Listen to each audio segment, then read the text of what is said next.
Demokrasi kita ini pertama kita harus belajar lebih dewasa lagi. Yang kedua harus jujur. Kita sudah sepakat bahwa Indonesia ini menganut sistem demokrasi. Menganut sistem demokrasi berarti begitu ada yang terpilih, kita sebagai masyarakat luas terima dengan siap untuk membenarkan yang salah. Dan mereka yang terpilih sekaligus harus sadar bahwa mereka dipilih oleh rakyat. Dan rakyat memiliki kekuasaan tertinggi. Otoritas tertinggi ada di tangan rakyat. Maka rakyat punya hak untuk mengoreksi penguasa.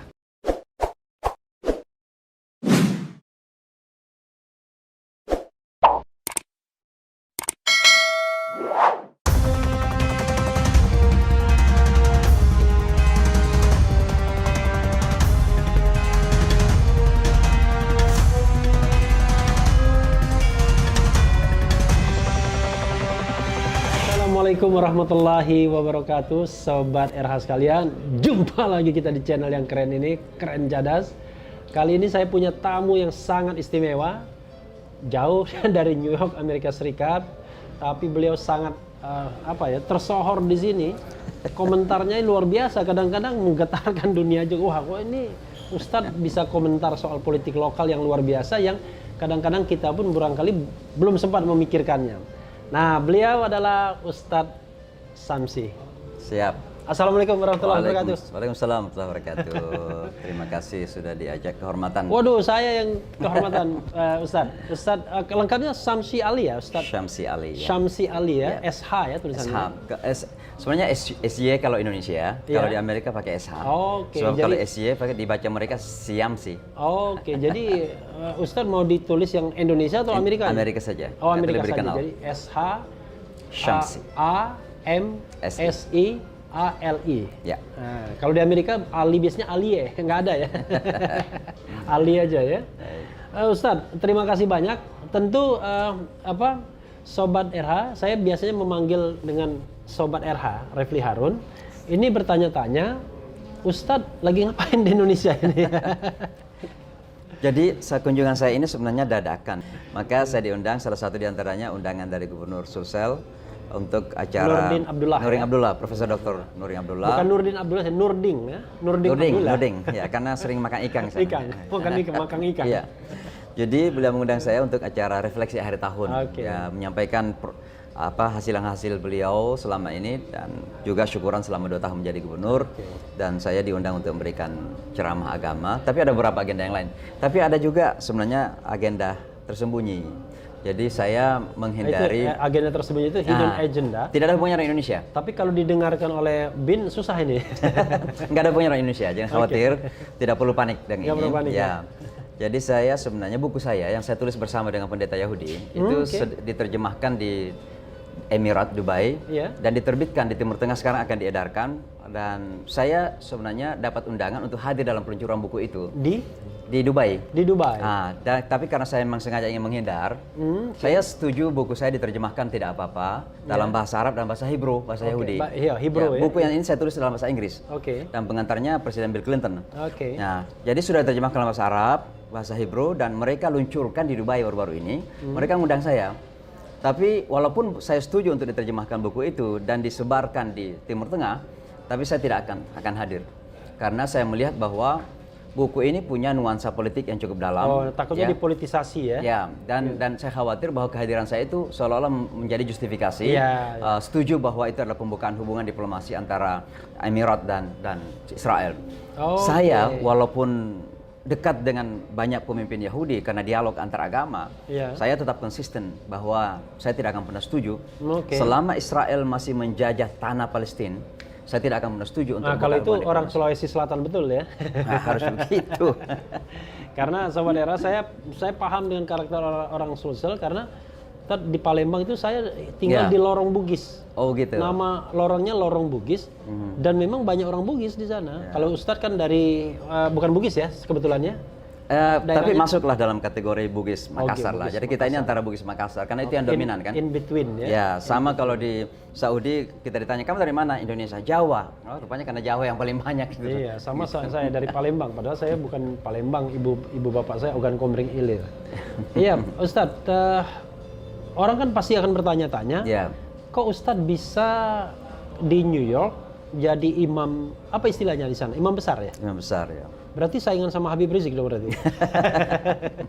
Jadi imam besar masjid Ya, jadi ini kata imam besar itu kan pemberian masyarakat Oke. ya. Sama dengan kiai sebenarnya. Iya. Kiai itu kan bukan sertifikat, nggak ada sertifikatnya, Iya. tapi pemberian masyarakat. Iya. Ketika diakui oleh masyarakat, lalu kemudian berikan titel itu. Iya. Ya, nah ini pernah dipertanyakan oleh teman kita Fadlizon itu waktu Iya. saya berseteru tentang waktu berkunjung ke Donald Trump itu saya kritik, mohon maaf jika saya menyinggung Oh sedikit. iya dulu. Ingat sama saya kan itu, saya kritik pas Dulu saya juga berbeda pendapat tuh sama Fadlizon tuh soal Donald Trump. kan itu. waktu kita Dia sama wawancara Setia Novanto iya, dia. iya, di TV One waktu itu kita wawancara Iya. kan. Jadi Pak Fadlizon kemudian mempertanyakan imam besar itu dari mana gitu. Nah itu Iya. kalau ingin tahu ya itu pemberian masyarakat. Jadi Oke. ketika kita menjadi imam di masjid besar di kota New York, lalu masyarakat menerima, maka dengan sendirinya mengatakan this is a grand imam. Ini Oh, adalah oke. imam besarnya begitu. Dan Oke. itu sebuah pemberian. Jadi bukan karena sertifikat, bukan karena Oke. ijazah, bukan. Jadi saya memang imam di kota New York. Saya ini lahir di sebuah kampung terpencil ya di Sulawesi Selatan. Namanya? Ya, namanya Kajang. Kajang. Kajang. Kajang. Pakai Oh, G. Kajang. Oh, Iya, Kajang. Iya. Tapi di Sulawesi- tulisannya N. Enggak memang pada. Oh, yang sampai Kajang. Jadi orang Bugis itu ya begitu. Iya. Nah, jadi ini Kajang ini terkenal dengan doti-doti. Doti-doti itu jampi-jampi. Oh, nah, itu. ini Iya. bisa lembek kepala. Jadi hati-hati. ini. Doti-doti. Itu bahasa Bugis Bahasa ya? Bugis itu. Jadi Nah. bahasa kok Kajang ini Saya taunya mandre kalungku. ya jadi jampi-jampinya kuat, Oke. bisa lembek kepala kata orang. Ah. Nah tiba-tiba saya ini kan waktu kecil ya cukup nakal ya, suka Iya. berkelahi, maka saya kemudian dimasukkan ke pesantren. Nah singkat cerita selesai di pesantren, saya dapat beasiswa ke luar negeri, Oke. tepatnya di Pakistan. Pakistan. Ya, Apa? Di Lahore? Di mana? Bukan di Islamabad, Islamabad. International Islamic University, Oke. Universitas Islam Antarbangsa. Berarti Inggris ya anunya? Bahasa Inggris Arab. Oh, Inggris Arab. ya. Oke, Sebenarnya ya. kualitasnya cukup bagus ya. Iya. Karena universitas ini menggabungkan antara metode barat dan timur. Oke. Jadi ada penggabungan lah. Beda dengan Kayak UIA Malaysia. Islam Malaysia itu. Ya, sama kira-kira begitu. Hanya saja ini lebih kuat sebenarnya karena bahasanya kuat. Kemudian guru-gurunya rata-rata dari Mesir, dari Saudi, kemudian ada ketamatan Inggris. Iya. Jadi kita merasa ini dibekali dengan baik. Kita siap di mana saja, baik di timur maupun di barat. Ya. Oke. Selesai S1, saya lanjutkan S2, lalu kemudian saya ke Saudi mengajar. S1 tuh di Universitas yang sama. sama S2 Lalu yang kemudian- sama. Ya, jadi Oke. S1 saya tafsir, S2 saya perbandingan agama. Oke. Ya, lalu kemudian setelah itu saya menjadi staf pengajar di kantor dakwah di kota Jeddah, Saudi Arabia mengajar. Ya, Sebagai pegawai negeri, bukan? enggak. Jadi memang kita dipekerjakan oleh Kementerian Wakaf, Kementerian Agama Oh, Saudi jadi lah. bukan dari Indonesia yang Enggak, langsung dari mereka ya? Dari mereka yang mengangkat kita. Dan karena di Jeddah itu ada hampir 50% penduduknya non Muslim. Di Jeddah Di ya? Jeddah, Filipina, India, Sri Oh, Lanka, ya. Saya baru tahu. Iya. Dan memang kota pelabuhan utama Jeddah Iya. itu. Dan orang asli Saudi sendiri kan sedikit. Iya. Ya banyak kan pendatang, Afrika dan sebagainya. Maka banyak non Muslim kita kemudian diamanahi untuk mendakwai mereka sebenarnya. Kata halusnya. Tapi Sekitar kita tahun berapa itu, Ustaz? 85 86. 85. Ya, jadi 2 tahun saya. Lalu di penghujung 86 itulah di musim haji, itu di tahun meninggalnya Ibu Tien. Berhajilah Pak Faisal Tanjung, Pak Tarmizi Tahir, Azwar Anas, kemudian Ali Alatas, dan saya ceramah ke jamaah haji elit waktu itu, termasuk duta besar dari berbagai negara. Salah satunya itu duta besar Indonesia di PBB, Pak Nugroho Wisnumurti. Oh, Nugroho Wisnumurti, iya. Beliau lah yang mendatangi Nugroho saya. Wisnumurti ya. Betul, beliau mendatangi saya, dia katakan, "Dek, dari mana?" Saya dari Indonesia, Pak. "Mau nggak kalau saya ajak ke New York?" Saya kira bercanda. Loh, ada apa, Pak? Kita memerlukan seorang imam katanya, karena kita baru membeli gedung untuk kita jadikan masjid. Saya iyakan. Kenapa saya langsung mengiyakan? Karena saya memang sudah agak resah di Saudi. Karena persekusi. Ada 2 hal. Pertama karena perlakuan kepada TKW TKI kita, Oke. ya. Nasionalisme itu muncul Wah, ya. itu sakit hati kita itu. Iya. Setiap hari kita mendengarkan cerita-cerita, keluhan-keluhan bagaimana wanita Indonesia, bagaimana para sopir yang diperlakukan kurang baik gitu. Marahlah kita kan. Tapi yang paling penting adalah saya waktu itu kok merasa tidak cocok dengan tinggal sebagai seorang muslim di Saudi ya. Bukan berarti tidak cinta Mekah Madinah. Iya, tidak iya, ada orang Islam yang tidak mau ke Mekah Madinah. Iya, tapi cerita di luar Mekah dan Madinah itu sering beda. Ada upaya penyeragaman tafsir agama masalahnya gitu. Oke. Jadi penyeragaman penafsiran agama yang saya tidak bisa terima. Oh, jadi. Bagi saya begini, Islam itu satu, Iya. ya, Quran dan Sunnah ya. Tapi ketika sudah sampai kepada pemahaman, maka kita diberikan hak yang luas untuk bisa berbeda. Iya. Nah, Saudi nggak mau menerima itu. Nggak ada kebenaran tafsir, Ya. kebenaran Dan yang tunggal. yang kan? menjadi masalah lagi, orang-orang Saudi selalu melihat kita ini kok kurang. Oke. Kurang ilmunya, kurang imannya. Underestimate ya kan? Ya, karena janggut nggak panjang, nggak pakai jubah, nggak pakai sorban, ya kurang Dan imannya. bukan dari Arab gitu. Ya itu dia, jadi dilihat sebelah mata lah. Iya. Maka saya kemudian, karena saya ini orang anak cukup nakal waktu kecil, cepat Apalagi memberontak. penampilan Ustadz nggak kelihatan Ya, memang begini saya. nggak seperti Tengku Zulkarnain. Ya. Nih salam Tengku Zulkarnain. Salam sama Syekh Tengku Zulkarnain, Pak Kiai ya. Jadi begini, bagi saya pakaian itu adalah kultur ya. Selama menutup aurat.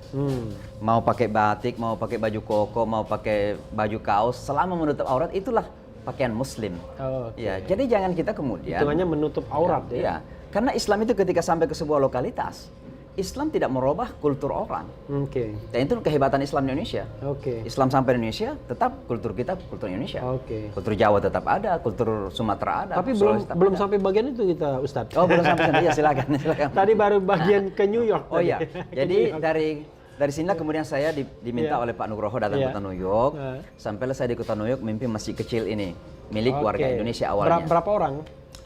Besar sekitar 300-400 orang Oke. Jumatan itu ya. Oke, itu milik Kedubes ya? Milik warga Indonesia. Oh, warga Ya, Indonesia, bukan oke. Kedubes. Bukan punya. Kedubes. Walaupun Pak Dubes ini penasehat di situ, maka Oke. beliau merasa Iya. bahwa perlu mencari imam.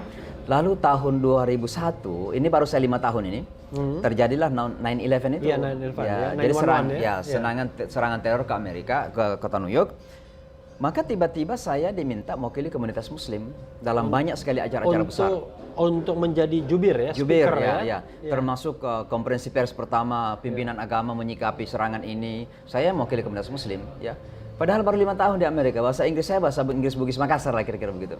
Yang penting bisa dimengerti Yang orang. penting nggak tahu, penting saya sampaikan saja lah. Mau paham atau tidak gitu. Yang penting ada keberanian. Iya. Maka saya kemudian diminta mewakili komunitas Muslim, termasuk ketemu Presiden Bush pertama kali dia datang ke Ground Zero, hanya 2 imam yang diundang. Saya dan Afro American satu. Jadi berdua. Kita yang kemudian mendampingi Presiden Bush. Afro Amerika itu warga negara Amerika ya? Iya pasti. Oke. Ya namanya Imam Ezekiel Pasha, Iya. imamnya Malcolm X, Masjid Malcolm yang terkenal di Oke. kota New York. Kamilah yang kemudian mendampingi Presiden Bush ke Ground Zero. Lalu kemudian ada doa bersama di Yankee Stadium juga, dihadiri oleh ratusan ribu orang. Saya kemudian diminta membaca doa mewakili komunitas Muslim. Ya. Itulah kira-kira awal sehingga saya terekspos. Oke. Nah, maka kemudian saya mulai dikenal, maka tahun Itu Desember 2001 ya? Ya, 2001. Di ujung tahun 2001 itu tiba-tiba Imam Islamic Center, ini masjid rayanya kira-kira, walaupun di sana nggak diistilahkan masjid raya, tapi imam besarnya lah, Iya. masjid besarnya. Diwawancarai oleh New York Times, ditanya, menurut kamu siapa sih yang serang ini? Walter C ini. Apa kata dia? Siapa lagi kalau bukan Yahudi? Itu otak Yahudi semua.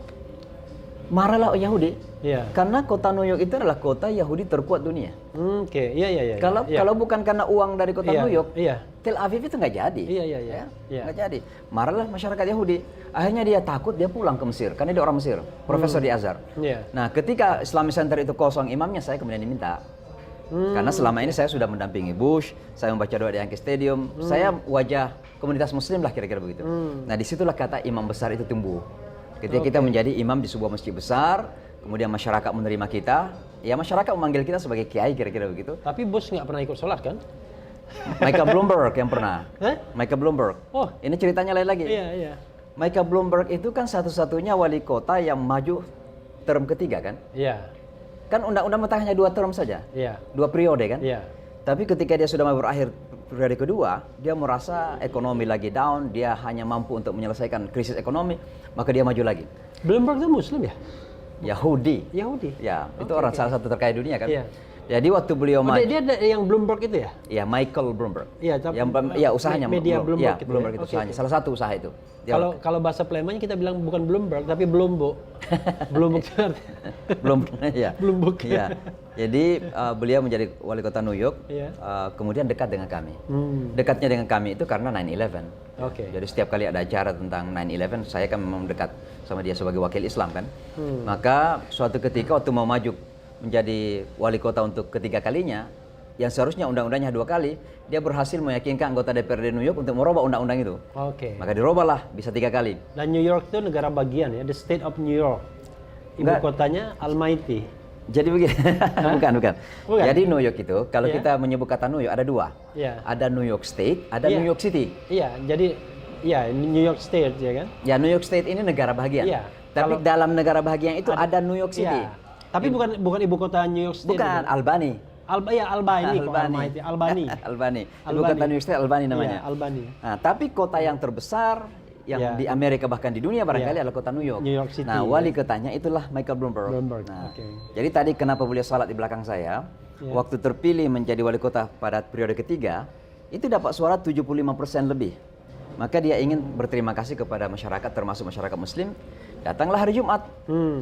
Waktu datang hari Jumat, saya suruh dia duduk dengan kursi di garis depan. Dia mendengarkan khutbah kita 30 menit. Setelah saya khutbah, saya turun. Mimbarnya tinggi kan? Saya turun, saya katakan, Mr. Mayor, kita mau salat, mau duduk di samping dulu atau di belakang, ada kursi disiapkan. Dia katakan, saya mau pray katanya, saya mau salat juga. Maka dia salat di belakang saya, dia sujud, dia rukuk. Nah itu salat politik, biasalah salat politik. Ya. Itu saya ingat teman saya di Hyderabad tuh, orang mana ya? Orang Amerika Latin. Ya. Waktu itu Idul Adha, pengen sholat juga dia, ikut juga dia. Iya. Ingin merasakan. Biasalah kalau musim kampanye kan biasanya rajin orang-orang ke masjid kan. Biasanya pakai haji itu kalau musim kampanye. Iya, jadi setelah itu gimana, Tad? Ya mananya nih? Ya, artinya setelah jadi imam situ. Jadi saya jadi imam gitu, kemudian jadi imam di Islamic Center. Di Islamic Center itu saya selain program-program yang sudah ada, saya buat lagi program 3 yang terbaru. Yang pertama adalah membangun komunikasi dekat dengan pemerintah setempat.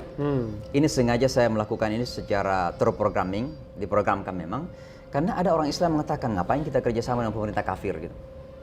Saya ingin merubah bahwa orang Islam itu kalau berada di sebuah tempat, maka kita harus taat kepada hukum setempat selama tidak bertentangan dengan prinsip dasar kita kan. Maka saya mendekat dengan pemerintah, ya. Walaupun tantangannya tidak berat. Ada yang mengatakan kamu itu terlalu lemah, terlalu lembek, terlalu. Tapi kan itu strategi. Di Amerika mau perbaiki rumah kita saja kalau nggak ada izin gimana dong? Kalau hubungan kita dengan pemerintah nggak bagus, gimana kita bisa melakukan sesuatu kan? Itu yang pertama. Yang kedua, saya membangun komunikasi dengan tokoh-tokoh agama semuanya. Tidak hanya di Amerika, di sini juga. Di sini juga gitu. Jadi saya dialog dengan Kristen, dialog dengan Yahudi. Ya, itu yang saya sampaikan tadi bahwa dengan Yahudi ini yang paling unik sebenarnya. Kalau Kristen udah biasa lah. Ya. Tapi dengan Yahudi ini kan dianggap sebagai musuh bebuyutan ini. Dan kita orang Islam punya konspirasi di belakang kepala kita ini. Orang Islam itu miskin, Yahudi yang jadikan kita miskin. Kita ini berkelahi antara kita, Yahudi yang rancang. Semua Yahudi lah. Itu ada di belakang kepala ini orang Islam. Dan Yahudi pasti masuk neraka gitu ya, pikiran kita kan? Ya, itu kan dalam pandangan teologis bahwa selama tidak la ilaha illallah, itu kan tidak mungkin ya. Itu sudah keyakinan itu kan. Walaupun ada pendapat yang lain silakan saja, tapi keyakinan umum orang Islam selama tidak ada la ilaha illallah, tidak ada kunci surganya gitu. Ya kan gitu. Maka saya membangun dialog dengan masyarakat Yahudi ini. Ini tidak mudah, tuduhan macam-macam, tidak loyal kepada Palestina. Ya. Tapi justru saya melakukan itu dengan beberapa tujuan. Pertama, karena saya memang tahu bahwa masyarakat Yahudi di Amerika sangat sedikit, hanya 5 juta.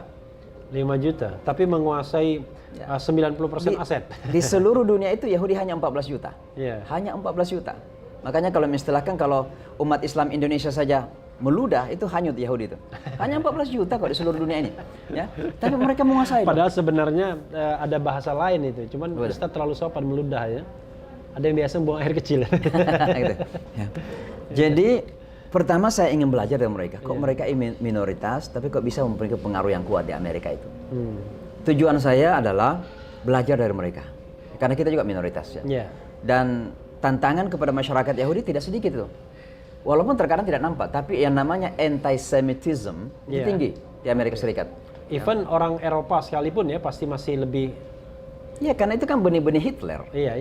Bangsa Aryan itu kan anti-Yahudi kan. Nah itu Hitler. Jadi yang namanya orang putih, namanya white supremacy itu termasuk anti-Yahudi kan. Nah, maka anti-Yahudi itu tinggi. Tapi kenapa mereka bisa berhasil menghadapi itu? Dengan kekuatan ekonomi, kekuatan media, mereka punya lobby yang kuat. Tidak ada yang bisa jadi calon saja di Amerika tanpa disetujui oleh Yahudi. Itu Bernie Sanders, tahu nggak Bernie Sanders itu salah satu calon dari Demokrat. Itu sangat populer sekali. Tapi selalu dikalah pada akhirnya. Kenapa? Karena dia anti Israel. Anti Yahudi. Anti Yahudi. Bukan anti Yahudi, anti Israel. Oh, anti Israel. Ya, dia tidak senang. Lebih spesifik ya. Ya, dia tidak senang kepada kebijakan Israel. Padahal dia Yahudi. Makanya Kamala Harris di endorse karena dia pro Israel. Makanya semua calon pasti itu sudah lagu irama yang sama, ya. Jadi tidak akan ada perbedaan. Nah, saya ingin belajar mereka kok bisa ya, mereka bisa mengontrol politisi. Saya ingin pelajari mereka, maka saya dialog dengan Yahudi. Nah, strategi saya yang kedua sebenarnya adalah karena mereka punya kekuatan, suaranya didengar. Saya ingin masyarakat Yahudi ini bisa menyuarakan suara kita. Dan alhamdulillah berhasil. Di saat-saat kata halal, kata syariah begitu menakutkan di Amerika, kita berhasil meyakinkan Yahudi bahwa kalau syariah dilarang, maka kosher juga dilarang.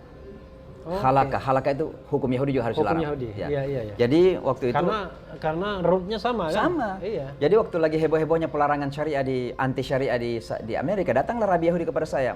Dia katakan, imam, itu artinya ustadz. Iya. Syariah itu apa sih? Saya katakan, kamu itu kalau makan yang biasa atau makan kosher? Kosher itu halal Yahudi. Dia katakan yang kosher. Kamu itu makan kosher karena alasan kesehatan atau alasan hukum agama? Ya hukum agama. Saya katakan, saya juga kalau makan itu pasti yang halal, saya bilang. Walaupun kami yakin itu yang sehat, tapi alasan pertama adalah karena hukum agama.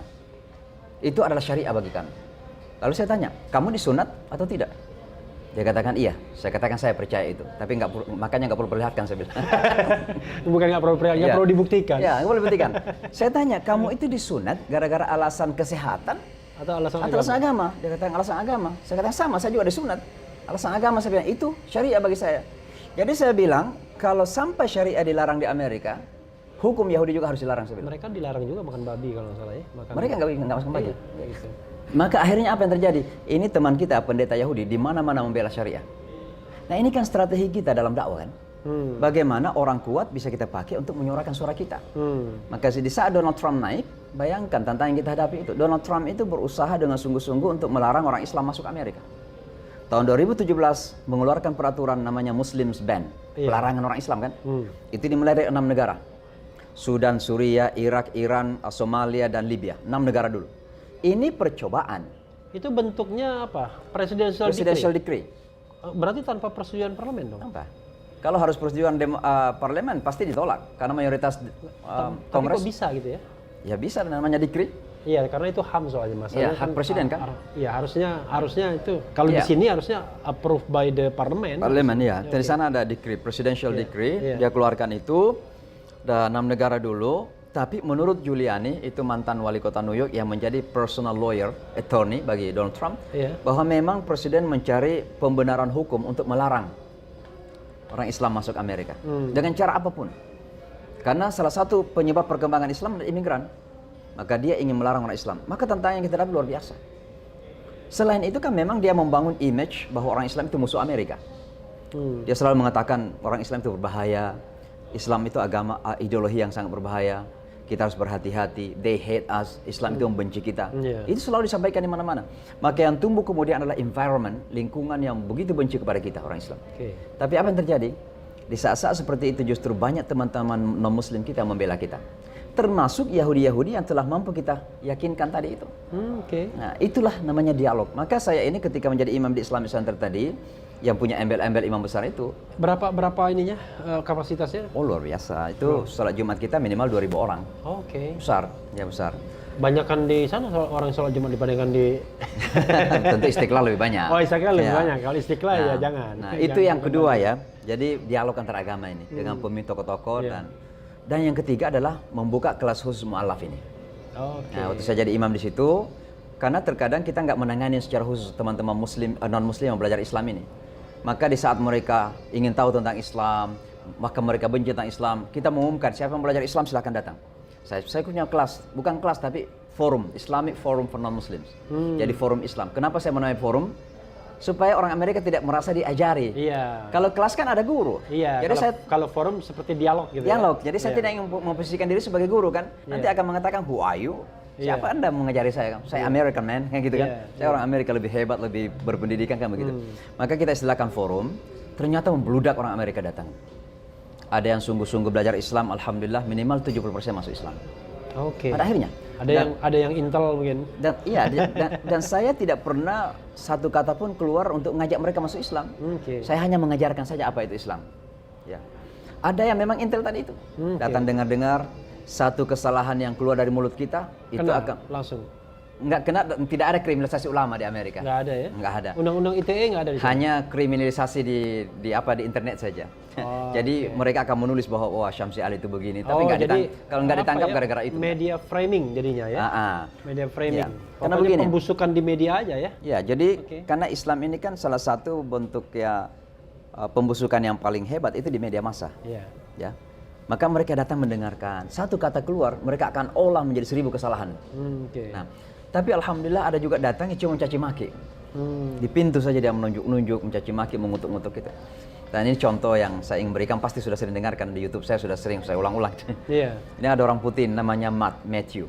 Dia datang, Matthew ya? Di pintu saja, orang tinggi Iya. putih, orang bule nih. Dia mengutuk-ngutuk, yang dikutuk bukan saya. Yang dicaci maki bukan saya, Nabi. Oke. Bayangkan, orang Islam itu kalau nabinya dicaci maki, sakit hatinya. Iya. Ya, karena kita cinta kepada Nabi kan? Iya. Ya, ada sentimen, ada Iya. emosi situ. Iya. Maka saya sudah hampir marah juga itu. Apalagi dulu kan saya belajar silat. Hampir melompat pula nih. Iya. Ya. Tapi kan waktu itu saya tiba-tiba berimajinasi, kalau Nabi Muhammad ada di samping dia ini, apa kira-kira Nabi Muhammad nempelin nggak? Iya. Atau nendang nggak? Saya mencoba ingat semua sejarah Nabi, belum pernah saya menemukan dalam catatan sejarah itu Nabi pernah nempelin orang gitu. Akhirnya saya diam. Saya katakan kepada teman-teman peserta yang lain yang banyak non-muslim itu, jangan direspon gitu, biarin aja. Setelah itu dia pulang, saya ikutin dia, sir, nengok, yes, mau nggak jabat tangan? Sambil tersenyum, jabat tangan. Ya, dalam istilah saya rupanya senyuman orang Indonesia rumahnya mematikan itu. Setelah salaman gitu, dia pulang. Minggu depan datang lagi, itu hari Sabtu. Iya. Saya tanya, kok bisa datang lagi? Sudah mulai duduk situ. Dia mengatakan, beberapa malam terakhir ini katanya kurang tidur. Nah itu tadi kan saya bilang kajang kan jampi-jampinya kuat kan? Iya. Saya katakan rasakan jampi-jampinya orang kajang. Apa tadi istilahnya? Apa? Doti. Doti ya. Saya katakan rasakan dotinya orang kajang. Doti. Dia nggak bisa tidur. Saya tanya kenapa nggak bisa tidur? Dia bilang Sabtu lalu itu saya datang dengan image, persepsi yang salah itu. Dan kata-kata yang kasar itu. Tapi kok kamu masih bisa salaman dan tersenyum, dia bilang. Orang Amerika kan feeling guilty kan? Iya. Merasa bersalah gara-gara itu dia nggak bisa tidur. Nah singkat cerita teman kita ini belajar Islam 6 bulan, alhamdulillah. Pada akhirnya dia masuk Islam. Oke. Nah, bukan cuma masuk Islam, sekarang jadi dai. Oke. Dakwanya apa? Bukan ceramah, tapi bagi-bagi terjemahan Al-Quran di stasiun subway setiap hari Minggu. Oke. Namanya Matthew. Matthew. Nah itu yang saya lakukan yang ketiga di Islamic Center ini. 14 tahun saya jadi imam di Islamic Center. Dari tahun 2001 sampai 2014 kemarin selesai. Dan setelah selesai itu kemudian saya mendirikan Yayasan Nusantara ini, Nusantara Foundation. Tujuannya pertama adalah... tadi Ustaz nggak di sana lagi ya sudah sekarang? Enggak, sekarang saya memimpin Jamaica Muslim Center. Ini di Queens, Iya. bukan di Manhattan tapi di Queens. Iya. Ini juga besar. Bisa dilihat di YouTube itu saya kalau itu Jamaikan malah. Jamaica ini nama daerah di kota New York. Oh, oke. Bukan Jamaica, orang-orang Jamaica bukan. Oke. Kebanyakan jamaah saya Pakistan, Bangladesh, India. Oke. Ya. Mungkin banyak orang yang musik reggae gitu. Jamaikan. Enggak. Enggak, Jadi ini nama daerah kan di Amerika itu banyak daerah-daerah kan nama-nama negara ya. Iya. Nah, maka ini Jamaica namanya, maka masjid kita namanya Jamaica Muslim Center. Oke. Saya mimpin itu sekarang. Ini kalau kita Idul Fitri puluhan ribu orang di lapangan kita sholat ya. Nah, selain itu saya mendirikan Nusantara Foundation ini untuk tujuan mengenalkan kata Nusantara yang besar ini. Tapi bukan Islam Nusantara. Beda ya? Beda. Islam Nusantara itu terkenal belakang hari setelah Nusantara Foundation berdiri. Jadi nggak ada hubungannya ya. Nah, tujuan yang pertama, program pertama itu ingin mendirikan Mu'alaf Center tadi. Mu'alaf Center di kota New York. Oh, di kota New York. Ya, karena banyak kan murid-murid kita mu'alaf nih. Iya, iya. Jadi kita ingin bina mereka menjadi imam, menjadi dai. Saya bercita-cita 10 tahun, 20 tahun yang akan datang, imam di Amerika itu tidak lagi dominannya imigran. Karena kita ini punya masalah.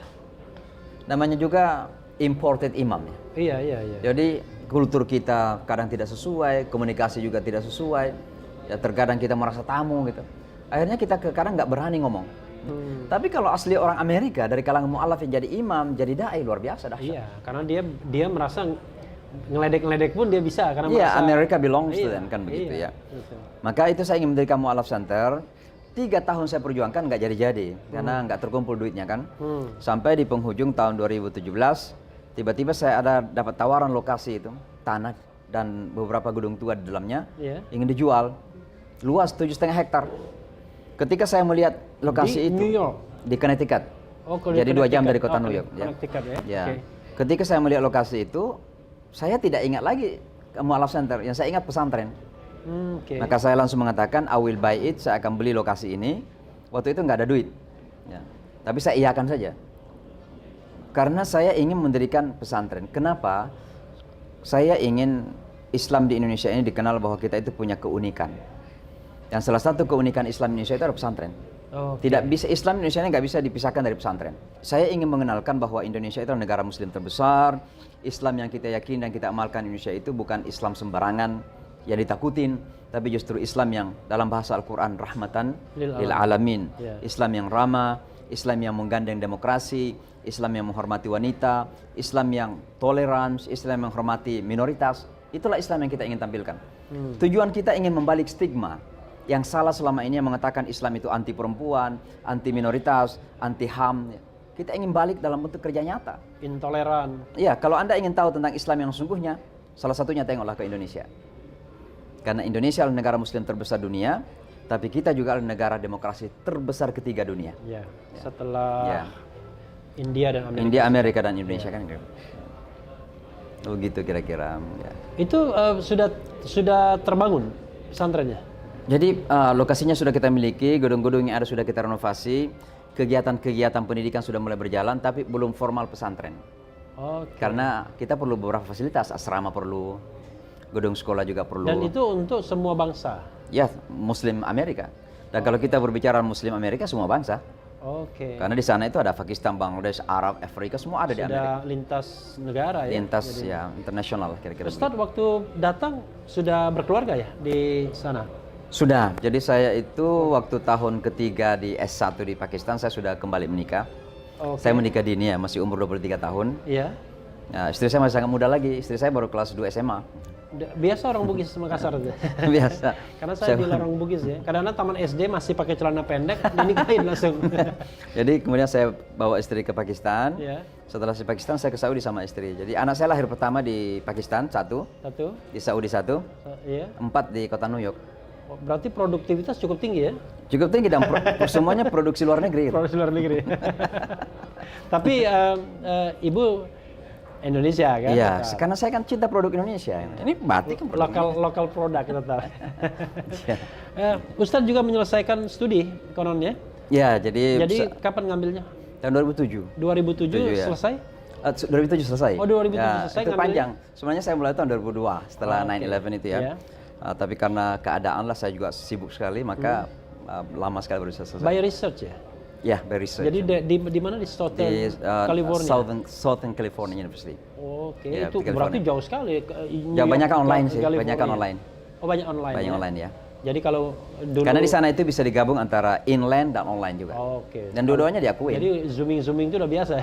Ya, dari dulu Google. Kalau dulu Google belum ada Zoom. Oh, belum ada. Ya. Google Google apa? Class dan sebagainya. Ya, Google itu ya. Ya. Ngambil soal apa? Politik. Disertasinya? Politik Amerika, dalam negeri. Saya itu komparasi studi antara UN Charter dan Piagam Madinah. Oke. Ya, cuma belum dicetak sana. Karena saya nggak pernah. Apa itu? Anunya kelas apa? Syariah atau apa? Kalau di sana? Hubungan internasional. Oh, hubungan internasional. Ya. Oh, UN Charter dengan Piagam Madinah. Madinah. Apa uniknya? Yang Hampir sama. isinya hampir sama. Hampir sama. Orang tidak banyak tahu bahwa ternyata piagam PBB itu dengan piagam Madinah itu mirip sekali. Ya, penghormatan kepada HAM, kemudian menghormati human dignity, pemuliakan manusia, wanita, ya dan lain sebagainya, kemakmuran, keadilan, kan ada semua di situ. Yang ngambil tentang Madinah itu juga ada itu Endang Profesor Endang Saifud Endang siapa gitu dari UIN Jakarta sebenarnya. Barangkali ya. Saya lihat dia ngambil tentang piagam Madinah juga, tapi dia kaitkan dengan konteks Indonesia. Iya. Dibukukan? Belum sempat. Ya. Nah tadi yang dibukukan buku tentang apa tadi? Saya menulis buku bersama pendeta Yahudi. Jadi betul-betul mix up gitu. Ya, jadi begini. Bukan per part begitu. Jadi per bab. Jadi saya bab pertama, dia bab kedua. Jadi begini, tadinya begini. Ini pendeta yang tadinya anti-Islam. Benci kepada Islam. Ketika Paus Yohanes meninggal dunia, Paus Yohanes Paulus kedua ya? Ya, Katolik. Ya. Saya diundang oleh TV Amerika untuk wawancara mengenai interfaith outreach Paus Yohanes. Usaha antaragama Paus Yohanes. Iya. Lalu di studio itu diundang juga pendeta Yahudi. Nah, ketika saya sampai di studio, sudah ada pendeta Yahudi di situ. Saya jabat tangan nggak mau. Di televisi di mana itu? Di CBS. CBS, Ya. Nah, setelah selesai, akhirnya saya kasih kartu, dia kasih kartu ke saya. Kita pisah. 6 bulan kemudian, dia nelpon saya. Dia katakan, Imam mau ketemu. Ketemulah saya dengan dia. Ketika ketemu pertama kali, yang saya tanyakan sama dia, kenapa Anda dulu nggak mau salaman sama saya? Dia katakan ada 2 alasan. Alasan pertama, I was not sure, saya tidak yakin kalau Anda Muslim. Oke. Karena ada stigma mengatakan Muslim itu Arab. Oke. Saya kan wajahnya pasti bukan Arab lah. Gitu. Iya. Maka Anda itu bukan Muslim itu. Yang kedua, I did not, past tense ya, past tense, Pak Fi'il Madhi ini. Iya. Saya tidak suka orang Islam katanya. Oke. Nah, kenapa Anda mau ketemu saya sekarang? Dia katakan karena saya udah lihat Anda beberapa kali di TV katanya, dan looks like you a good ambassador. Kamu adalah duta yang baik untuk agama Anda gitu. Akhirnya kita dialog. Dia tanya saya tentang jihad, tentang syariah, pandangan kita kepada Yahudi, tentang wanita, macam-macam lah. Saya tanya satu pertanyaan, apa itu artinya terpilih? Iya. Ternyata dia jelaskan bahwa terpilih itu mirip ayat Al-Quran, cara penjelasannya di surah Ali Imran, ayat 110. Iya. Kuntum khaira ummatin ukhrijat linnas. Kamu adalah umat yang terbaik. Iya, Jadi mereka merasa bahwa mereka itu umat yang terbaik, terpilih dari Tuhan untuk mewakili yang namanya tauhid, monoteisme. Saya katakan kalau itu alasannya, kami sebenarnya lebih terpilih. Karena kami merasa ikut kepada Ibrahim, kepada Musa, bahkan kepada Adam, kepada Isa. Kalau Anda kan tidak percaya Isa dan Muhammad. Iya. Tapi kami percaya dari Musa, Daud. Jadi kami sebenarnya lebih terpilih dari Anda. Kita saling ketawa. Akhirnya kita saling ketawa dan mengatakan what we can do, apa yang harus kita lakukan. Karena kita juga salah paham kan. Iya. Lalu kita sepakatlah untuk mengadakan pertemuan pertama imam dan rabi se-Amerika. Ini namanya summit, pertemuan tingkat tinggi. Iya. Imam dan rabi. Saya berhasil mengundang 25 imam. Dia berhasil di Amerika ya? Iya, se-Amerika Utara sebenarnya, Kanada juga. Amerika Utara. Di paginya di sinagog dia, sorenya di masjid kami, di Islamic Center tadi ini. Nah, waktu pertama ketemu 25 imam, 25 Yahudi, kita berkelahi mengenai Palestina Israel. Akhirnya begitu pindah ke masjid, saya berbisik sama dia, ini kalau begini terus nggak kita kemana-mana nih. Lalu dia tanya, apa yang harus kita lakukan? Tiba-tiba di pikiran saya itu timbul sebuah ide, pertanyaan. Saya bilang, coba kamu tanya kepada teman-teman kamu Yahudi, pertanyaan yang sederhana. Kamu mau perang sampai habis atau mau damai? Saya juga akan tanya kepada Islam. Pertanyaan yang sama. Iya. Nah ternyata dia bertanya, saya bertanya kepada Muslim, dua-duanya kelompoknya mengatakan mau damai. Iya, capek. Lalu saya mengatakan, kalau begitu kita sudah melihat yang namanya promised land. Iya. Pulau idaman kita. Iya. Tinggal kita mencari cara gimana sampai kepada pulau idaman. Ya tentu artinya damai di sini. Iya. Maka kita kemudian merumuskan program-program kerja lah. Itulah awal dialog saya dengan Itu Yahudi. Columbus itu Tanjung Harapan itu. Ya, kira-kira begitu. Nah, kemudian suatu ketika saya dengan dia ini sedang dialog. Moderatornya Chelsea Clinton. Oke. Anaknya Presiden Bill Clinton. Iya, Chelsea Clinton. Ya. Itu ternyata kan di audiens kan matinya lampu. Itu berarti bukan sudah selesai ya ke presidensi Clinton? Sudah selesai. Sudah selesai. Ya, Okay. kan Clinton udah lama nih. Bush aja udah selesai. Iya. Ini sama Bush Bush. aja udah selesai, Ini tahun- sama Bush belum? Masih Bush Oke, waktu masih itu, Bush, tahun ya. 2005. Iya. Lalu kemudian ini kan lampunya dimatiin tuh. Lampu hanya untuk kita saja. Saya dengan dia kan, dengan Chelsea. Begitu lampu tanya jawab, lampu dinyalain, ternyata ada Presiden Bill Clinton di situ, mantan Presiden Bill Clinton di situ. Oke, sengaja. Katanya- Untuk surprise. Anaknya pun nggak tahu kalau bapaknya di situ. Oke. Dia mau surprise anaknya gitu. Setelah selesai dialog, Presiden Bill Clinton mendekati kita. Kalau di sana walaupun mantan kan masih dipanggil presiden. Iya, Mr. President. Iya. Presiden Bill Clinton datang ke kita. Dia katakan, kamu itu tadi ide-idenya bagus-bagus, dia bilang. Kenapa kamu nggak bukukan? Kita mengatakan, oh ya bagus juga, ya kita buku. Dia katakan, kamu buat draftnya, kalau draftnya selesai kasih ke saya akan memberikan pengantar. Kita kemudian menulis bersama dalam 3 bulan, dan itu cukup besar buku kita itu. Sudah terjemah ke Indonesia, judulnya Anak-anak Ibrahim oleh Mizan. Udah terbang, Mizan sudah menerbitkan. Udah terbit ya? Ada, udah terbit. Ya dasar saya orangnya hukum tata negara sih. Oke. Nah, jadi Presiden Bill Clinton kemudian memberikan pengantar. Dan buku saya ini sekarang ini sudah diterjemahkan ke dalam bahasa Arab dan bahasa Hebrew, bahasa Yahudi. Yang tadi mau diluncurkan di... Ya, dan bukan mau sudah diluncurkan di Timur Tengah. Dan sebenarnya saya sebagai penulis kan harus hadir di situ. Ya. Nah, karena saya berusaha menghindar untuk hadir di situ, maka saya kemudian buat alasan lah bahwa saya sudah ada agenda ke Indonesia. Oke. Nah, itu salah satu. Tapi kan menarik ini pernyataan itu, seperti paradoks ya. Tadi Ustadz mengatakan bahwa ya dialog dan lain sebagainya. Tapi kok Ustadz tetap anti dalam tanda kutip ya soal Israel. Dalam hal ini kan Ustadz mengatakan tadi nggak mau hadir karena takut dianggap endorsement. Anti Israel bukan berarti anti Yahudi. Oke. Ya. Kita orang Islam ini nggak bisa tidak pernah musuhi orang karena agamanya. Oke, karena kelakuannya. Bahkan tidak musuhi orang karena ateis. Karena kelakuannya. Ya, karena kelakuannya Israel menjajah Palestina. Ya. Dan bagi kita orang Islam, selama kita yakin la ilaha illallah, nggak ada yang boleh menjajah gitu. Yang bisa menguasai kita hanya Allah. Maka itu adalah panggilan imam bagi saya. Itu pertama. Saya sebagai bangsa Indonesia juga itu panggilan konstitusi. Ya. Selama Indonesia yakin bahwa semua bentuk penjajahan harus dihapuskan atas bumi ini, maka Indonesia tidak akan boleh mengakui Israel. Luar biasa. Karena itu Indonesia. Bahwa kemerdekaan itu adalah hak segala bangsa.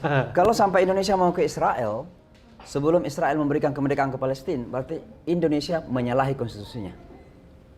Dan itu harus kita tegaskan itu. Dalam sekali ini. Iya. Jadi kalau kita buka hubungan Ahli hukum. dengan Israel itu bertentangan dengan konstitusi, terutama pembukaannya. Oh iya dong. Bahwa sesungguhnya kemerdekaan itu adalah hak segala bangsa. Ustaz, waktu kita memang nggak banyak lah ya. Ada satu bagian lagi yang ingin saya tanyakan soal pasca Pilpres Amerika. Ini penting sekali ya. Iya. Kita tahu bahwa ini fortunately ya Joe Biden yang menang. Iya. Ini fortunately atau unfortunately? Insya Allah mudah-mudahan sangat fortunately.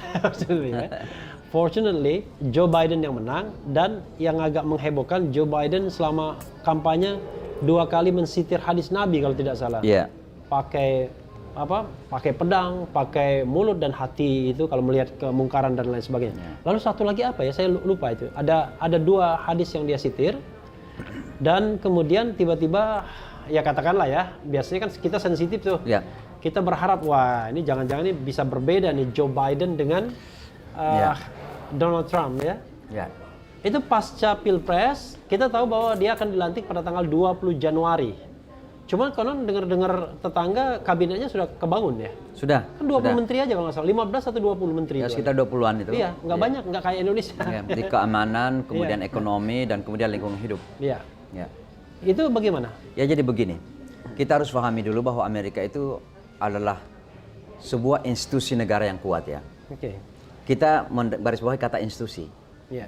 Nah karena institusi, maka yang menentukan itu bukan person. Iya, bukan satu orang pastinya. Ya. Kita di Indonesia ini kan secara institusi sangat lemah. Iya. Ya mohon maaf ini Prof. Yang kuat justru personnya. Iya. Terkadang saya lihat justru yang menentukan ini ketua partai. Bukan Ya. kadang. Itu anytime. Ya.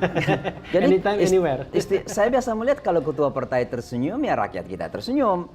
Kalau ketua partai nggak mau salaman ya rakyat kita nggak mau salaman gitu. Oke. Tapi di Amerika nggak seperti itu. Kenapa? Karena itu institusi. Oke. Ya. Maka perubahan presiden itu jangan kita euforia lah terlalu. Oke. Bahwa itu akan ada perubahan mendasar di Amerika. Ya. Ya. Oke. Namun demikian dengan pergantian presiden ini dari Trump ke Joe Biden, kita orang Islam merasa lega. Karena memang lebih kita banyak udara bebas mungkin. ya dalam istilah saya, kalaupun tidak lebih baik, ya least evil lah. Oh, oke. Ya, Oke. evilnya lebih sedikit, Oke. mudaratnya lebih sedikit. Ini kayak demokrasi ya. Ya, aqallud darar. Maka menanya Biden ini pertama begini. Jadi beliau itu kan politisi yang pengalaman ya. Sudah menjadi senator sejak umur 25 tahun. Ya. Sudah pasti sudah banyak makan garam. Dan Joe Biden itu wakil presidennya Obama. Nah, itu yang kedua yang saya ingin sampaikan. Yang kedua, sudah menjadi wakil presiden Obama selama 2 periode. Ya. Dan selama Obama menjadi presiden, itu ada posisi-posisi tinggi yang diberikan kepada orang Islam. Wakil Menteri Luar Negeri, wanita muslimah dari India. Kemudian duta besar Amerika ke Oki, hafiz Quran umur 27 tahun. Ya. Dan yang ketiga ada special envoy, utusan khusus presiden ke komunitas muslim. Yeah. Namanya Zarik dari Houston ketika itu ya, teman juga dekat. Nah, ini semua ditiadakan oleh Donald Trump. Oke. Tapi yang terpenting selama Donald Trump ini karena memang dia rasis, itu terbangun semacam suasana yang anti-Islam. Maka harapan kita mudah-mudahan dengan Joe Biden ini semua ini akan kembali normal ya. Keadaan kemudian tidak terlalu anti-Islam, kemudian posisi-posisi penting juga diberikan kepada orang Islam. Dalam istilah saya begini, kita tidak mengharapkan pengistimewaan, tapi kita harapkan adanya ruang pergerakan yang sama. Ya, sesuai dengan komitmen konstitusi mereka Iya. kan? Iya. Jadi berikanlah kepada kami ruang yang sama agar kami bisa berkompetisi secara sehat. Dan insya Allah kita punya self confidence bahwa kita juga bisa memberikan kontribusi yang baik kepada Amerika. Maka di zaman Biden ini alhamdulillah sudah mulai nampak ada hasilnya. Pertama, pendekatan individu yang sangat dekat kepada orang Islam. Kamala Harris sangat dekat dengan orang Islam. Namanya juga Kamala ya. Iya, Kamala, Kamala. walaupun itu nama India ya. Iya. Tapi beliau sangat dekat kepada orang Islam. Makanya Joe Biden itu mengutip beberapa hadis. Ya salah satunya man ra'a minkum munkaran falyughayyirhu biyadihi. Siapa yang melihat kemungkaran, rubah dengan tangan. Iya. Kalau tidak mampu dengan lisan, kalau tidak mampu dengan hati. Ya. Walaupun nggak sempurna karena masih ada sambungannya itu. Dan itulah selemah-lemah iman. Ya. Bila tidak menyampaikan itu. Dan waktu dialog pun, debat pun boleh mengucapkan insya Allah itu. Ya. Karena sedemikian seringnya berinteraksi dengan Islam.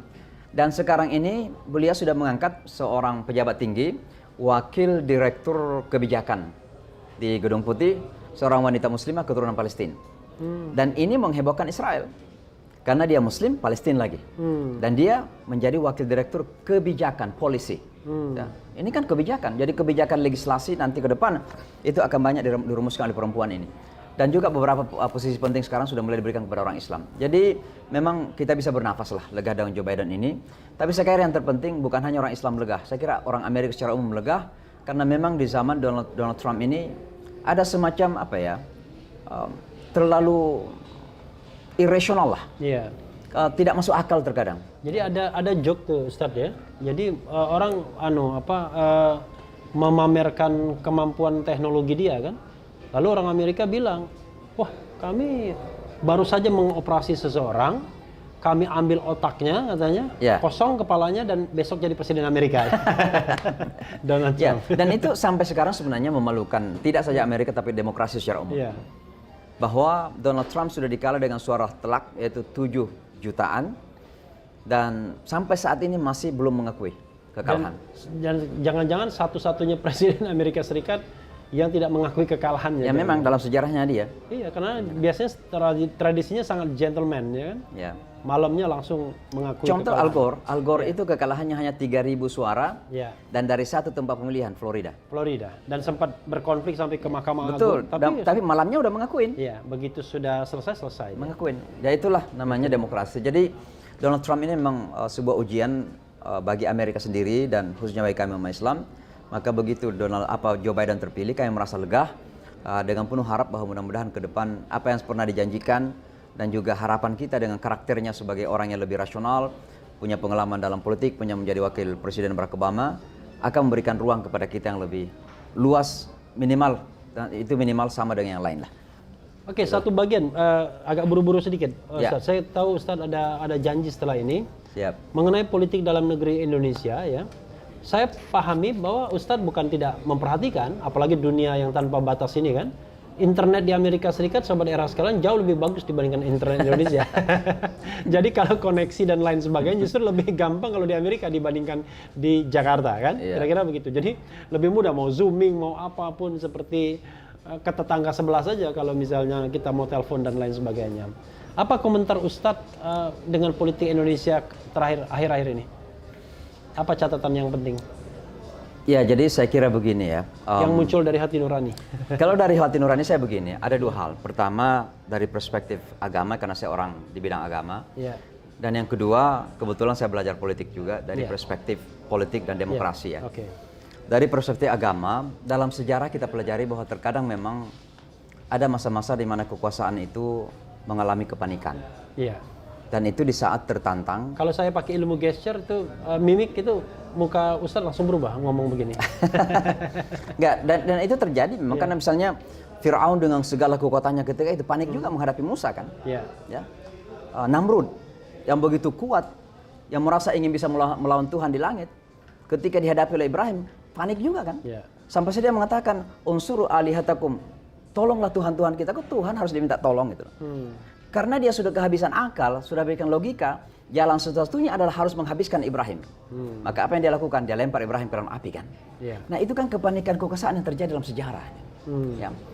Saya tidak ingin mengatakan bahwa Indonesia ada kepanikan itu. Saya mengungkapkan saja ya bahwa memang dalam sejarah seringkali ada kepanikan kekuasaan yang terjadi seperti itu. Itu secara agama ya, sejarah. Dan itu Al-Quran. Dan Al-Quran itu harus biasanya terbukti dari masa ke masa. Yang kedua dari segi demokrasi saya kira, demokrasi kita ini pertama kita harus belajar lebih dewasa lagi. Yang kedua harus jujur. Kita sudah sepakat bahwa Indonesia ini menganut sistem demokrasi. Menganut sistem demokrasi berarti begitu ada yang terpilih, kita sebagai masyarakat luas terima dengan siap untuk membenarkan yang salah.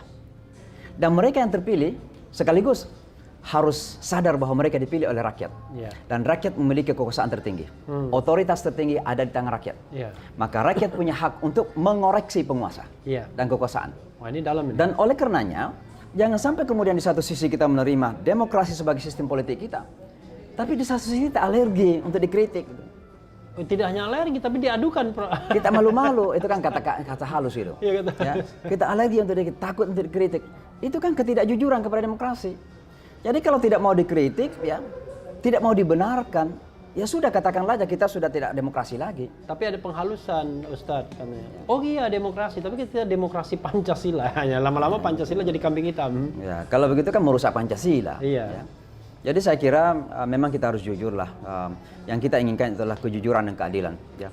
Dalam sebuah kehidupan bangsa, di mana saja, dari dulu sampai hari kiamat nanti, ketika kebenaran atau kejujuran sudah tidak ada, dan kemudian keadilan tidak lagi diindahkan, maka berarti itu sudah merupakan awal daripada kehancuran sebuah bangsa. Saya tidak mengatakan. Ingat, ini quotation. Ini universal berlakunya quotation. Saya tidak mengatakan bahwa Indonesia ada di ujung jika kehancuran. Kejujuran dan keadilan tidak ada, maka itu awal kehancuran dan itu dan sejarah. juga kebenaran, maka itu awal kehancuran. Iya. Ya. Dan itu saya sampaikan kepada Presiden Bush kan. Ya, jadi waktu pertama kali saya ketemu Presiden Bush itu kan di mana-mana mengaku sebagai Tuhan itu bersama Amerika. God is with America. Ya, karena ada di duit dolarnya itu. Ya, jadi Tuhan bersama Amerika. Lalu kemudian dia mengatakan, Anda bersama kami atau lawan kami? Iya. Ya kan ada waktu itu slogannya kan? Iya. Maka waktu saya ketemu Presiden Bush itu saya salaman sama beliau. Saya katakan, Mr. President, indeed God is with truth and justice. Sesungguhnya Tuhan itu bersama dengan kebenaran dan keadilan. Dia melihat saya nggak tahu apa dia paham. Kalau dia pintar pasti dia akan paham. Iya. Tapi kan saya baca ada toy, ada boneka di New York atau di Washington, no brain gitu, nggak ada otaknya. Ya. Nah, tapi George Bush itu ya. Ya, itu bahagian dari ekspresi kebebasan. Iya. Dan kebebasan itu adalah esensi demokrasi. Kalau kita alergi kepada kebebasan yang ada, maka berarti kita alergi kepada demokrasi. Walaupun memang sebagai bangsa kita punya sopan santun memang. Yeah. Tapi bukan atas nama sopan santun kemudian kita sekam, kita kemudian Sopan santun itu is a choice ya, tapi bukan hukum. Iya, ya, artinya itu pilihan tapi bukan hukum. Benar sekali. Jadi demokrasi itu kan sebuah tatanan yang kita terima bersama ya. Kita terima segala yang baik dan konsekuensi juga dari demokrasi. Kalau kita mengkritik keras, kita lembut, itu adalah pilihan kita untuk bersopan santun. Ya. Tapi begitu kita mengkritik keras, bukan berarti kita kemudian dihukum. Ya, itu ekspresi kebebasan. Ekspresi kebebasan ini menjadi esensi dari demokrasi. Demokrasi yang tidak menghargai kebebasan itu bukan demokrasi, demokrasi kan. Ya, itu adalah kegilaan. Dan oleh karenanya, ya selama kita sepakat bahwa Indonesia adalah negara demokrasi, maka ekspresi kebebasan harus dihargai. Sepahit apapun itu. Nah ini kutipan juga yang menarik. Ini saya baru menyampaikan selamat ya kepada para menteri yang baru dilantik ini. Saya menyampaikan khususnya kepada Menteri Agama karena saya di bidang agama. Tentu saya tidak perlu mengomentari perdagangan ya teman kita Sandi Aga. Tapi bukan perdagangan dia pariwisata. Pariwisata dan ekonomi kreatif ya. Ya, jadi khususnya kepada Menteri Agama karena beliau kemarin dalam pidato awalnya menyatakan bahwa salah satu prioritasnya adalah membangun ukhuwah ya. Ukhuwah Islamiyah, ukhuwah wataniyah, ukhuwah basyariyah. Kan ini kan istilah udah lama kita dengarkan. Iya. Maka kita tantang basyariyah itu ukhuwah umat manusia ya. Kemanusiaan. Ya. Termasuk dialog antar agama di situ ya. Kemudian ukhuwah wataniyah itu artinya sebagai bangsa ya. Indonesia ya. Ya, dan ukhuwah Islamiyah ini antar umat Islam. Saya menitik beratkan kepada ukhuwah Islamiyah ini. Jadi untuk menciptakan ukhuwah Islamiyah itu mari kita sebagai menteri harus menciptakan suasana yang kondusif gitu. Jangan justru menteri kemudian justru mecah belah ini. Satu dipeluk, satu ditendang. Satu diinjek, satu diangkat. Nah, itu nggak bisa. Itu politik belah bambu. Ya. Jadi kalau mau membangun ukhuwah Islamiyah, kalau ada teman-teman kita di luar di pinggir jalan yang marah-marah, kita yang merasa lebih berakal, lebih berpendidikan, punya otoritas, ayo kita rangkul mereka itu kan. Anggaplah mereka kita anggap itu anak nakal gitu. Anak-anak kita yang sedang nakal yang perlu kita bujuk, kita perlu didik. Itu pun perspektifnya masih subjektif juga ya kan? Makanya, jadi jangan kemudian ada antara jangan yang di pinggir jalan itu yang benar, jangan ya. Artinya ini anggaplah kita berbicara anggaplah rasional ini sesuatu yang normal saja. Ya, kalau ada yang di sana emosi, ya kita yang punya kewajiban untuk mendinginkan, menyabarkan. Jangan kemudian orang emosi ditambah lagi emosinya gitu. Kalau kita berbicara ukhuwah ya. Jadi menteri harus menyatakan sesuatu yang suasana yang kondusif, jangan mudah menuduh, jangan mudah hanya menyalahkan. Ya, jangan justru menjadi elemen untuk memecah belah. Ya. Justru harus hadir di situ karena pemerintah dalam bahasa Arab itu ra'i. Ra'i itu penggembala. Ya. Itu bahasa teman-teman Kristiani karena gembalaan ya. Iya. Nah, rakyat itu adalah ra'iyah. Artinya yang digembala itu. Oke. Ya, dan kata ra'iyah ini yang dijaga, yang diayomi, yang diperhatikan gitu. Dan pemerintah memperhatikan. Ya bukan sebaliknya, jangan sampai rakyat ditelantarkan gitu. Jadi apapun keadaan rakyat kita itu adalah kewajiban pemerintah untuk merangkul mereka, mengembalikan mereka. Mungkin kalau bahasa dakwah, kembalikanlah mereka ke jalan yang benar kalau kita merasa bahwa mereka sedang berada di luar jalan yang salah. Iya. Itu kewajiban pemerintah, saya kira begitu. Oh, luar biasa ya. Saking luar biasanya mulai muncul NG-nya, angnya ya, kewajiban. Begitulah kira-kira. Iya, Ustadz, saya banyak terima kasih Ustadz sudah Alhamdulillah. bersedia untuk dicecar. Ya, dicecar itu dialog cerdas secara Refli. Ya. Mudah-mudahan kita bisa berjumpa lagi Insya Allah. dengan dicecar show yang lebih lama lagi kita ngobrol. Mungkin di New York gitu. Iya, New York. Insya Allah di New York ya. Di New York State, di New York City ya. Ya, insya Allah. Dan ibu kotanya jangan lupa Albany ya, bukan New York ya. Yap, sobat era sekalian, itu tadi dialog kita dengan Ustadz Syamsi. Gimana bahasanya? Syamsi Ya, Ali. itu matahari artinya. Matahari ya. Yang penting tetap di channel ini, karena di channel ini Anda akan dirayu, ditipu, dibaperin, dicecar, diuber pula di jalur khusus. Karena channel ini adalah channel yang mengancam, memeras dan membenci.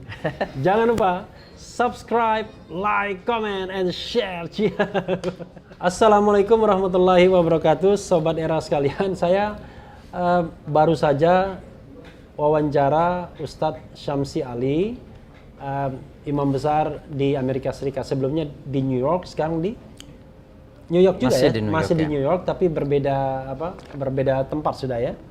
Dan Ustadz sedang berusaha membangun sebuah pesantren yang luar biasa di Amerika Serikat, tidak tanggung-tanggung di Connecticut. Connecticut itu berapa kilometer dari sekitar 2 jam naik mobil dari 2 jam driving naik mobil dari New York. Ya.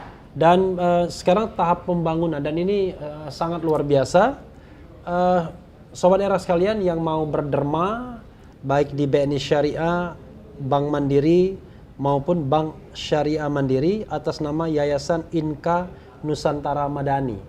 Kalau mau cek online-nya, ada juga donasi online di www.nusantarafoundation, foundation bahasa Inggris ya, .org/donasi.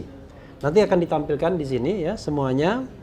Dan juga ini ada juga kontak ya. Kontaknya di +62, siapa tahu yang nomor kontaknya sedang di luar negeri ya.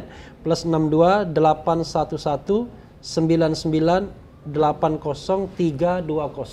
Tapi saya ingin ke Ustadz Syamsi Ali barangkali langsung menyampaikan pesan mengenai pembangunan pesantren ini apa dan bagaimana. Mungkin sobat era pengen tahu juga. Ya, terima kasih banyak. Jadi ini bagian dari jawaban terhadap hal yang cukup menggalaukan saya sebagai putra bangsa yang lama di luar negeri ya, bahwa kok Indonesia dan Muslim Indonesia khususnya di Amerika itu kurang dikenal. Maka salah satu upaya saya, dan ini bagian dari komitmen saya sebagai bagian dari perjuangan saya, untuk mengenalkan Islam dan Indonesia sekaligus sebagai negara Muslim terbesar dunia. Karena selama ini kalau ada usaha-usaha besar untuk umat Islam, biasanya yang dikenal Saudi, Qatar, Emirat dan sebagainya. Yang which is dianggap negara kaya kan? Ya, gitu. maka saya ingin sebenarnya mengenalkan pertama bahwa Indonesia itu tidak kecil-kecil banget ya. Kita ini negara besar, bangsa besar, punya potensi yang sangat hebat. Dan sebenarnya sejujurnya dengan segala permasalahan ekonomi yang kita hadapi, Indonesia itu kaya dalam upaya untuk merubah image Islam yang cukup disalahpahami dunia barat dan Amerika khususnya. Apalagi memang Amerika ini ingin ada alternatif, wajah alternatif bagi Islam. Sebab sejak 9/11 tahun 2001 serangan WTC itu kepercayaan kepada dunia Timur Tengah itu berkurang. Karena dari sekian yang ditulis kan semuanya dari Timur Tengah. Maka Amerika, jadi, Indonesia bisa muncul alternatif wajah Islam ya. dunia. Dan sebenarnya kenapa Bush di tahun 2001 datang ke Bali ketika itu bulan Desember, ketemu dengan Pak D. Syamsuddin, walaupun Ayah Jim menolak ketika itu karena beliau lagi jaya-jayanya. Tapi harapannya Indonesia bisa ada di garda terdepan untuk menampilkan Islam itu. Karena Islam kita ini memang Islam yang ramah, diakui atau tidak ya, bisa merangkul orang, bisa tersenyum, ya sopan kalau ngomong, dialog kita juga tidak seglek gitu ya, tidak rigid, tidak kaku. Nah ini semua diinginkan. Tapi yang terpenting adalah kita ini menjadi negara Muslim terbesar, saya yakin bukan sembarangan. Ini ada amanah besar di pundak kita, dan amanah itu adalah harus berada di garda, di garis terdepan untuk menjadi dai dan daiyah, untuk menampilkan bahwa Islam itu bukan bahaya kepada dunia. Islam itu bukan ancaman, Islam itu kontribusi kok. Islam itu justru datang untuk memperbaiki dunia kita ini. Kenapa ditakuti kan gitu? Nah, maka salah satu cara saya mengenalkan Islam dan Indonesia adalah membangun pondok pesantren ini. Karena Jadi, bagi saya pondok unik pesantren, ya, pondok pesantren di Amerika Serikat, keren kan? Iya, karena bagi saya pondok pesantren itu adalah backbone Islam di Indonesia ya. Baik Muhammadiyah maupun NU ya, kita punya pesantren. Maka harapan saya, mudah-mudahan lewat pesantren ini 10 tahun yang akan datang, 20 tahun mungkin saya sudah tidak di sini. Jangan dikenal bahwa ini proyek Nusantara, bukan. Ini proyek Indonesia. Ini adalah sumbangan Indonesia sebagai negara muslim terbesar dunia kepada perjuangan dakwah global kita, khususnya di Amerika Serikat. Insya Allah ya, Sobat Era sekalian. Sekali lagi, kalau memang mau berderma, berdonasi, ini bisa disampaikan ini, nanti ditulis di sini sekali lagi. Dan saya mengucapkan terima kasih yang sebesar-besarnya ya kepada Sobat Era sekalian yang memang terbuka hatinya. Dan terima kasih juga kepada Ustadz Samsi. Mudah-mudahan segera terrealisasi apa yang diinginkan. Amin ya Rabbal Alamin. Assalamualaikum warahmatullahi wabarakatuh. Assalamualaikum warahmatullahi wabarakatuh.